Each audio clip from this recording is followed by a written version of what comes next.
Comme chaque semaine, je vous emmène découvrir les artisans qui font battre le cœur de l'Hexagone et les lieux qui font son prestige. Aujourd'hui, dans Version française, découverte du musée d'Angoulême, où beaux-arts, archéologie et art extra-occidental s'entremêlent. À travers des gestes traditionnels emplis d'une grande modernité, Jeanne Visserial donne vie à des silhouettes envoûtantes. Entre recherche et expérimentation, la créatrice de Wales Bonheur fait la part belle à l'histoire dans ses défilés. C'est en mode. Inspiration naturelle et lignes abstraites, le céramiste bordelais Erwan de Ranverger nous a ouvert son atelier. Et avant de rencontrer l'artiste Jeanne Visserial, tout de suite point de vue.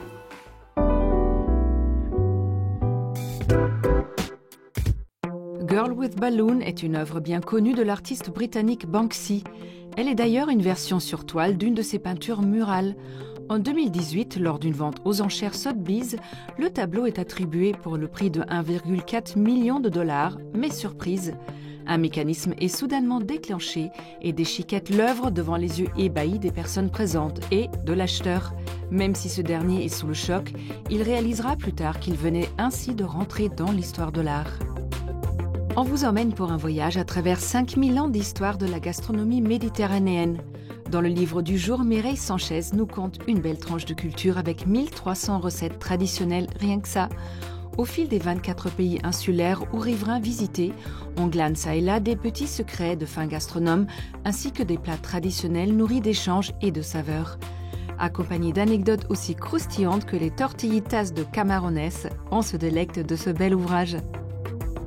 Certains objets s'invitent dans le quotidien et traversent les générations sans prendre une ride. Tout le monde l'a déjà vu, le bocal en verre Le Parfait est un grand classique des cuisines françaises. Notre objet est né dans les années 1930 à Reims et 30 ans avant l'invention du frigo.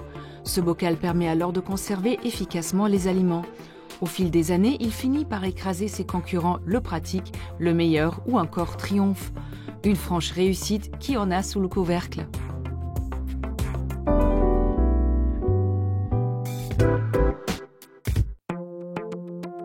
Du côté d'Angoulême, le musée éponyme rend hommage à l'art et l'histoire dans une collection riche et éclectique.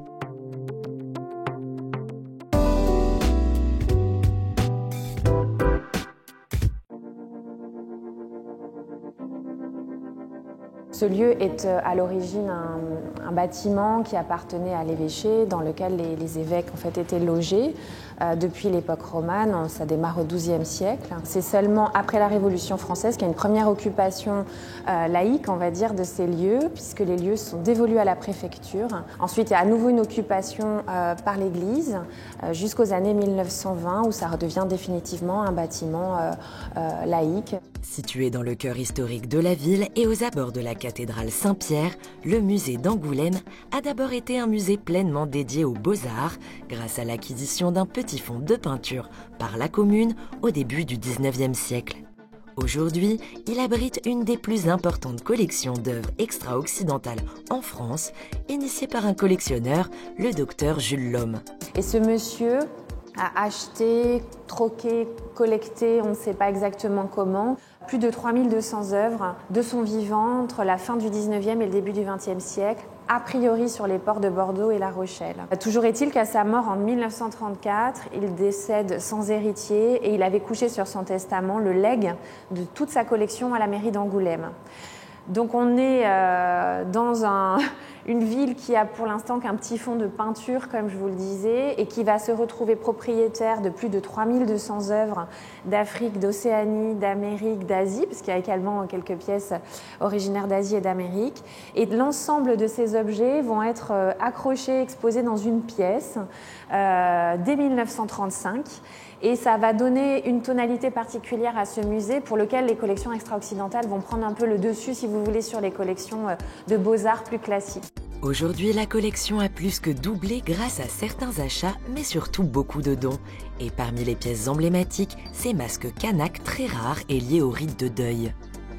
Ce masque tout à fait étonnant, avec cette coiffe de fibres qui évoque en fait les coiffes des deuillants, puisque les deuillants, pendant un laps de temps donné, devaient laisser pousser leurs cheveux, ne pas se les raser, et ça matérialisait la période du deuil, et quand le deuil était levé, les crânes étaient rasés, d'où la récupération ensuite des cheveux pour la fabrication des masques. Si le musée est réputé pour ses collections extra-occidentales, il détient également une très belle sélection archéologique qui retrace l'histoire de la Charente. Tout ce qui est présenté dans le parcours permanent émane de sites paléontologiques ou archéologiques charentais, et ça a vraiment été trouvé sur notre territoire tout autour de la ville d'Angoulême.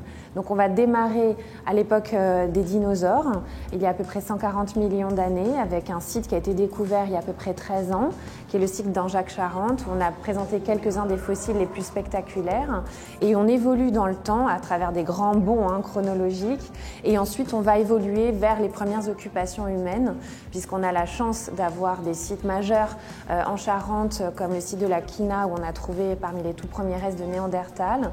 Le parcours continue vers Cro-Magnon et les premières formes d'art, puis le néolithique, l'âge de bronze, l'âge de fer, jusqu'à l'an 1000. Et parmi les pièces emblématiques de ce vaste ensemble, ce casque gaulois en bronze.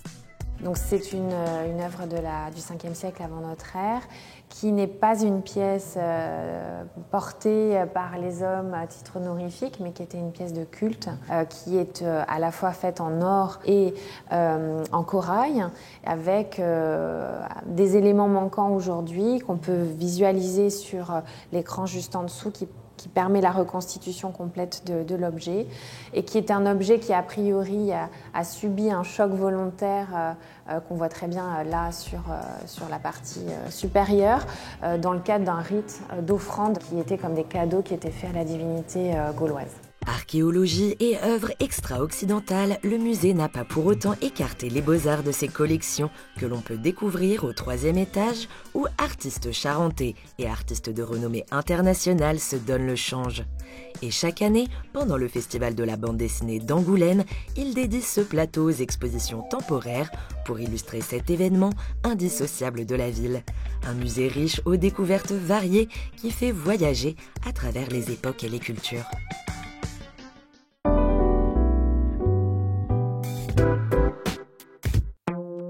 Jeanne Visserial déroule le fil de son histoire grâce à des créations énigmatiques emplies de sens et de modernité.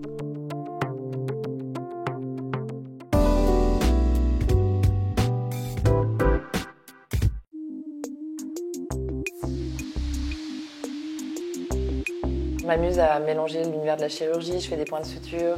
Finalement, tous ces jeux analogiques qui deviennent un peu réalité, où là, récemment, avec tout ce travail autour des gisantes, on a travaillé comme des sculptrices, puisque les points de jonction en sculpture s'appellent aussi des coutures. Donc on dit qu'on est sculptrice, mais c'est comme quand on est enfant et qu'on va jouer à un monde imaginaire, en fait, finalement. Et le monde imaginaire de Jeanne Visserial est riche de figures et de mythologies personnelles. Artiste pluridisciplinaire, elle recherche et innove dans le monde de la confection vestimentaire qu'elle allie avec la technologie. L'une de ses premières créations, l'épine dorsale, a été réalisée à partir d'un seul et même fil de 466 km de long, un fil de couleur noire. Le fil, je travaille un peu comme une palette de stylos, comme quand on va dessiner au rotring, vous voyez les stylos qui vont être d'une pointe de 0,05 à 5. Donc de la même façon, mes fils ils sont classés avec des fils aussi fins qu'un cheveu à des fils assez épais comme de la drisse, on appelle ça, ce qui est utilisé en théâtre, en scéno ou dans le bateau, enfin dans la navigation. Aujourd'hui, j'ai un peu retracé, donc je travaille avec un filateur à Roubaix et une corderie donc française. Avec une formation de costumière puis des études en prêt-à-porter, pour elle, il est important que le corps et le cœur soient au centre du vêtement porté. Dans son atelier à Montreuil, elle et son équipe jonglent entre création de costumes et de sculptures. Ok, c'est top. On va pouvoir commencer à mettre quelques petites nouettes, je pense. Alors là, il va falloir, je pense, si on est maligne, plutôt faire des grandes nouettes qui font tout le tour. Ah oui, ok. Oui, je me demande si avec un taille-bec, tu vois, on pourrait pas l'enrouler bien joliment. Oui, pour que ça bouge pas. Qu'est-ce que vous en pensez? Oui, carrément. Là, on est quand même dans une pièce qui est entre une robe et une installation. Donc, il fait plus écho au travail d'origine, plus lié à la couture et la haute couture, qu'on a transformé un peu en haute sculpture. Et Claire, en fait, avec qui on travaille depuis 2 mois, Cette pièce, elle est revenue de Belgique, donc elle a été un peu, on va pas dire rénovée, mais elle a été recoiffée. Et Charlotte, qui coordonne le studio avec moi, a aussi travaillé autour de cette pièce, puisqu'elle va partir pour une exposition au Musée des Arts Décoratifs de Paris. Donc on est en train de voir un peu aussi comment on va l'installer sur le socle. Voilà, ça pose aussi des questions de scénographie ou ce genre de choses. En 2022, Jeanne installe ses œuvres dans la basilique Saint-Denis, puis les expose pour la première fois à Paris dans la galerie Templon. Elle met également en valeur sa création technologique, une machine tisseuse développée avec l'École des Mines de Paris. Il s'agit d'un bras robot, donc ce qui marche en cobotique. Donc il va, comme je suis en train de vous montrer là, il copie mes mouvements et en fait il copie le travail du tricotissage qui est un fil qui va dans l'espace et qui se balade. Et de la même façon, le robot reproduit ce geste. Et pour l'exposition, il était à 5% de ses capacités pour être dans un travail aussi de chorégraphie. En quelque sorte, il est venu en fait il continue de créer un cocon autour des organes de cette présence. Mais pour cette exposition, c'est à la main que ces pièces ont été réalisées, un travail qui a nécessité entre 200 et 1200 heures par sculpture. Elle est composée de ce que j'appelle des organes vestimentaires. C'est-à-dire que je vais venir classer par tête, tronc et bas un peu des pièces qui sont chacune composées en un fil. Donc, par exemple, on voit aussi sur celle-ci tout un organe de tête. Et donc petit à petit, en fait, je viens construire comme ça les sculptures. Et là, en tout cas, ce qui m'a intéressée, c'était aussi cette jonction sur une autre sculpture qui va être cet enfant. Et ces présences, sans nom précis, laissent libre cours à l'imaginaire de chacun. Cette poupa qui est une sorte en fait de divinité de ses présences. C'est comme si elle s'était fait des représentations d'elle-même. Ça, c'est mon univers à moi. Après, bien sûr, chacun y voit quelque chose de différent. En tout cas, d'un point de vue technique, ce qui était intéressant avec des pièces comme ça, c'est le rapport de Motessi et d'essayer de refaire les choses en beaucoup plus petit. Et donc, je pensais innocemment que ça allait être beaucoup plus rapide, mais en fait, en réalité, ça reste un travail très long puisqu'il faut tout réduire avec la même échelle de main. Fibre après fibre, corde après corde, Jeanne Visserial innove au fil du tissage et donne presque l'illusion de vie à ses créations.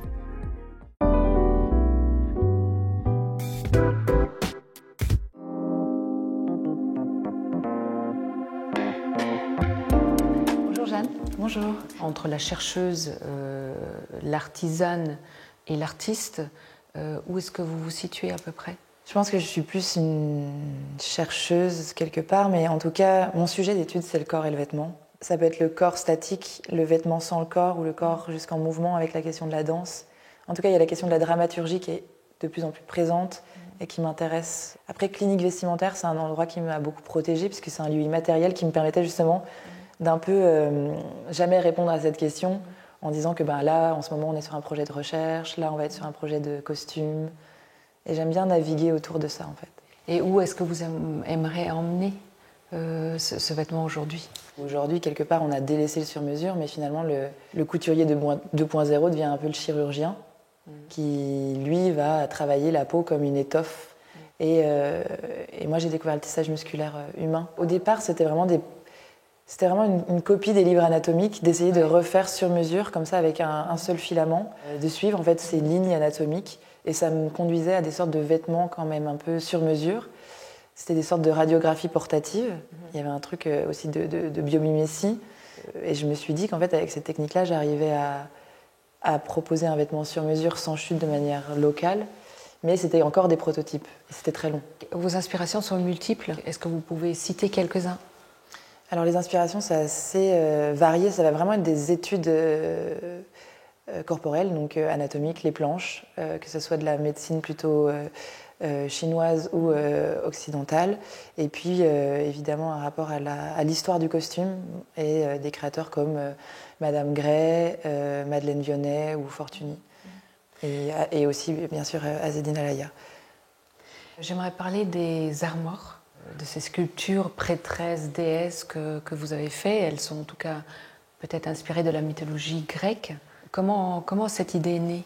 Les armoires, elles sont arrivées au moment de ma résidence à la Villa Médicis.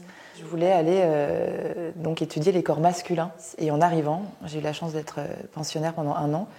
Ces hommes étaient plutôt très musclés, armés, etc. Et dans le parc, il y avait plutôt une représentation du corps féminin, comme on appelle, on dit des Vénus au drap mouillé. Donc elles attendent lascivement en ayant, comme par hasard, le drap tombé. Ouais.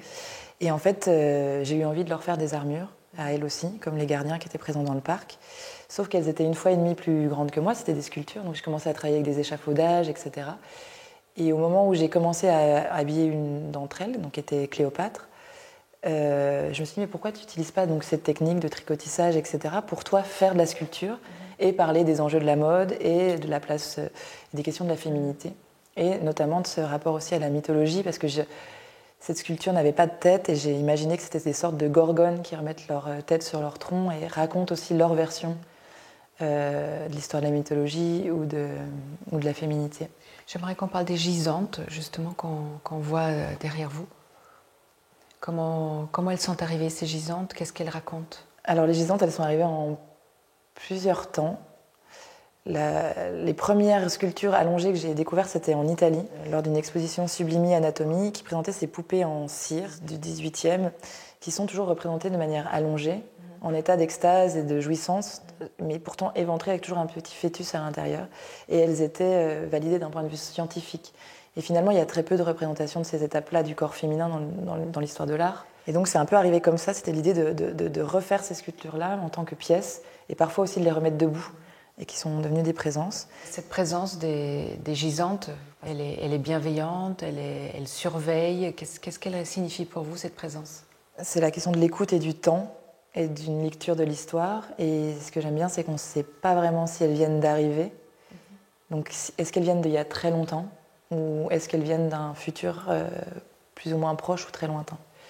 Et puis, c'est vrai que c'est des pièces qui ne sont faites que de fils, donc elles sont à la fois extrêmement puissantes et en même temps extrêmement fragiles. Merci beaucoup, Jeanne. Merci.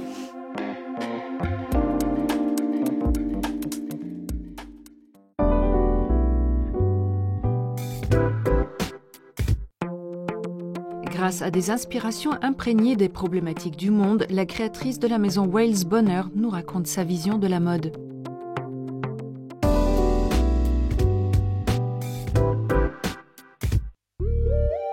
Derrière une collection de mode, il y a la recherche, l'expérimentation, la traduction d'idées et de concepts sur des pièces désirables. Chez la créatrice anglaise Grace Wales Bonner, ce processus est presque plus important que le vêtement final. Elle aborde la mode comme une chercheuse et chacune de ses collections comme un sujet d'étude. Née à Londres d'une mère anglaise et d'un père jamaïcain, elle nourrit son travail de réflexion sur l'héritage européen et les cultures afro-atlantiques. Sur son site internet, on trouve autant d'images de ses créations que de bibliographies qui citent James Baldwin, Charles Baudelaire et Miles Davis. Pour l'été 2023, elle présente sa collection au Palais Médicis-Riccardi de Florence. Construit à l'époque où la ville accueillait une délégation de chrétiens issus de pays, d'ethnies et de cultures variées, il évoque aussi l'histoire du duc Alessandro de Médicis, considéré comme le premier chef d'État noir de l'Europe occidentale moderne. Le décor est signé par l'artiste ghanéen Ibrahim Mahama, qui assemble des sacs en toile de jute pour évoquer l'idée d'échange et d'histoire entrelacées. La créatrice propose ainsi une réflexion sur la coalescence des cultures, où le tissu se fait marqueur de conversation culturelle et où le lieu est aussi symbolique que le vêtement qui y défile. Des robes en macramé et des bijoux artisanaux ghanéens célèbrent le travail de la main.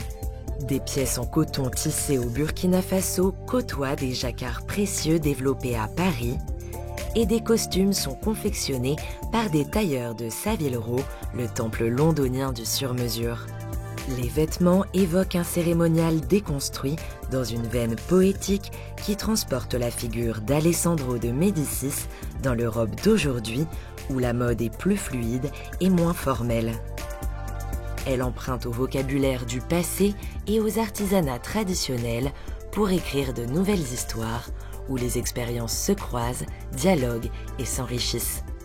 Plutôt que littérales, ces références sont impalpables et vont chercher les émotions, les impressions, les figures qui traversent le temps et qui sont ancrées dans l'histoire et les géographies. Elle puise dans la mémoire des motifs, des matières ou dans le tombé d'un tissu pour susciter l'interaction entre ses inspirations et ce qu'elle nous évoque. Dans chacune de ses collections, la créatrice travaille également le vêtement de sport en tant qu'emblème culturel.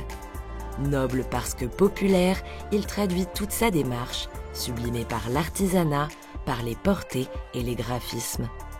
L'émotion est dans le détail, les vêtements murmurent plus qu'ils ne crient et bousculent discrètement l'inconscient collectif.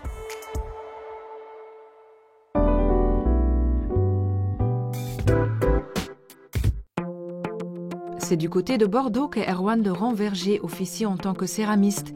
Il exprime à travers ses réalisations son amour de la nature.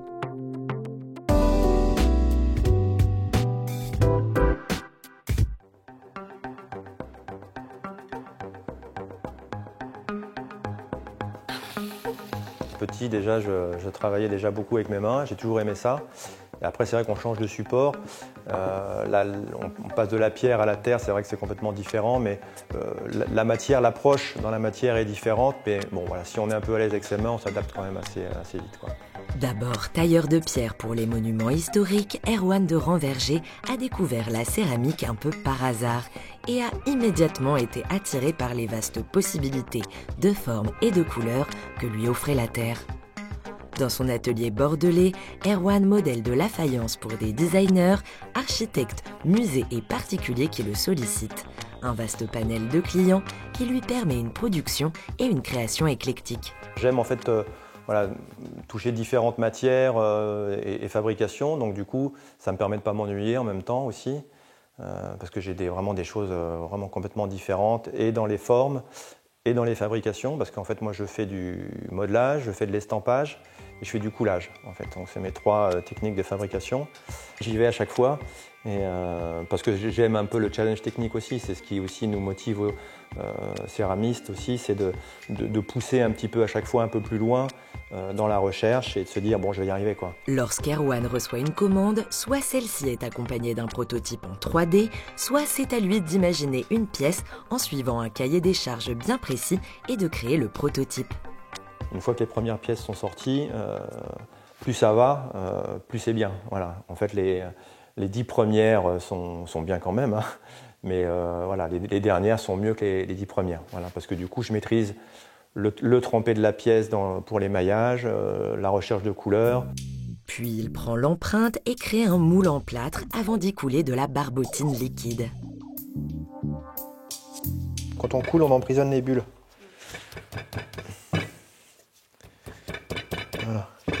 Voilà. Là, je vais le laisser comme ça 3 quarts d'heure. Le plâtre, en fait, va tirer l'humidité de la terre. Et dans 1 heure, je vide. Donc la pièce est creuse et le lendemain, je la démoule pour faire les petites finitions et enlever les petites bavures de la couture en fait, du moule.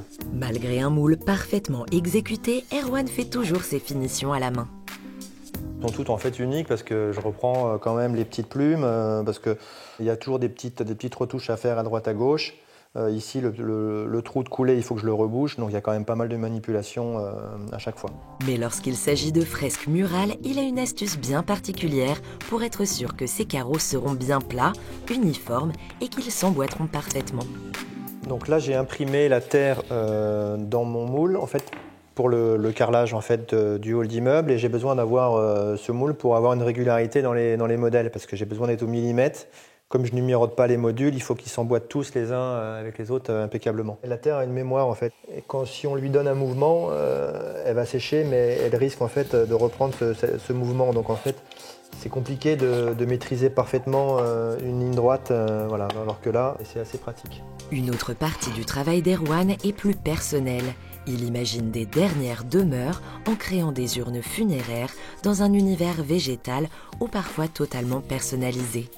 Une façon de magnifier la mort et de distiller de la poésie là où il est parfois difficile de la trouver.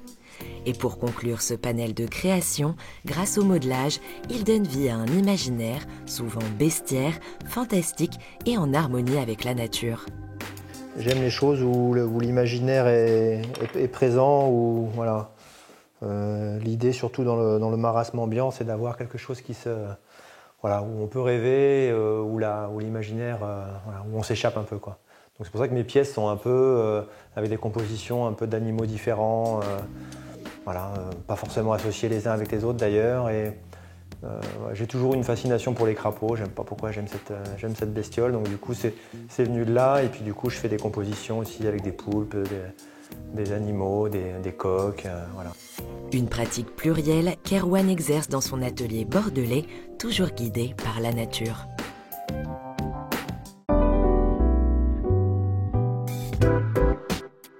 Version française est déjà terminée, mais on se retrouve très vite pour toujours plus de découvertes. Bye!